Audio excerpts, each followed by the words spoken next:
Hi friends, ఎలా ఉన్నారు? ఇప్పుడు మనం చూడబోయే ఈ వీడియోని చూసి మీరు ముందు ఎందుకంటే మనం చూడబోయే వీడియో అంత అద్భుతంగా ఉంటుంది, మరి అదే విధంగా ఆశ్చర్యంగా కూడా ఉంటుంది. అవును ఫ్రెండ్స్, వాస్తవానికి మనం బ్రతకడానికి రకరకాల జాబులు చేస్తూ ఉంటాం కదా. కొంతమంది అయితే సాఫ్ట్వేర్ జాబులు చేస్తుంటారు, కొంతమంది గవర్నమెంట్ జాబులు చేస్తుంటారు, కొంతమంది ప్రైవేట్ సెక్టర్లో ఏదో రకంగా జాబులు చేసుకుంటూ జీవితాన్ని కొనసాగిస్తూ ఉంటారు. కానీ ఇప్పుడు మనం చూడబోయే ఈ వీడియోలో ఈ జాబ్స్ గురించి మనం వింటే గాని చూసినా గాని కొత్తగాను విచిత్రంగాను ఉంటాయి.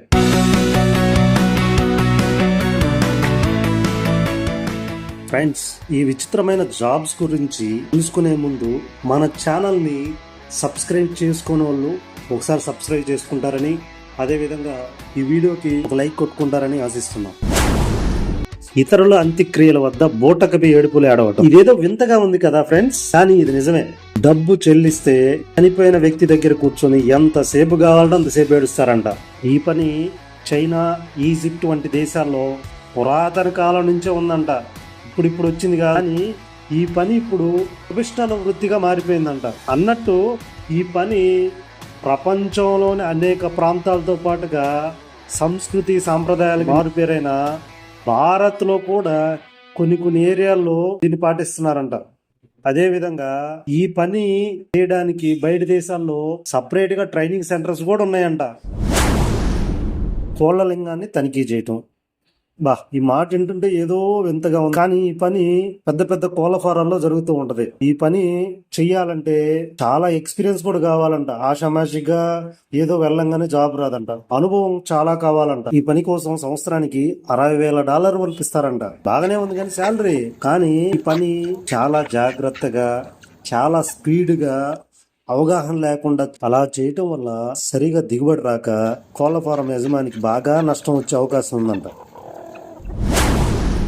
Snake milking. మనం ఈ భూ ప్రపంచం మీద చాలా రకాల జీవులను చూసి భయపడుతుంటాం కదా. వాటిలో మరీ ముఖ్యమైనది పాము ఒకటి. కానీ జాబ్ గురించి వింటే మీకు ఒళ్ళు జలధరిస్తాం ఖాయం. అదేంటి, పాముల నుంచి కూడా జాబ్ ఉంటుందా అని మీరు అనుకోవచ్చు. ఉంది. అదేంటిరా అంటే పాముల నుండి విషం తీయటం. దీన్నే స్నేక్ మిల్కింగ్ అంటారు. ఇది చాలా రిస్కీతో కూడుకున్న పని. అదే విధంగా ఈ జాబ్ లో ప్రాణం పోయే అవకాశం కూడా ఉంది. అందుకే ఈ జాబ్ కోసం ఎక్కువ మంది ప్రయత్నించారు. జీతం కూడా బాగా వస్తుంది, కానీ ఎవరు అంత ధైర్యం చేయరంట. వాస్తవానికి పాము నుండి విషం ఎందుకు తీస్తారంటే దీనికి 2 రకాల కారణాలు ఉన్నాయంటారు. ఒకటి, భారతదేశం మరియు ఆ సంవత్సరానికి చాలా మంది చనిపోతూ ఉన్నారు కదా. విష సర్పాల నుంచి రక్షించడానికి మెయిన్ ప్రధాన కారణం ఒకటి. రెండోది వచ్చేసరికి యాంటీ పాయిజన్ తయారు చేయడానికి దీన్ని ఎక్కువ వాడుతుంటారంట. ఇలాంటి మరెన్నో వీడియోల కోసం మా ఛానల్ వెంటనే సబ్స్క్రైబ్ చేసుకోండి. వీడియో నచ్చితే లైక్ చేయండి, షేర్ చేయండి. Thanks for watching.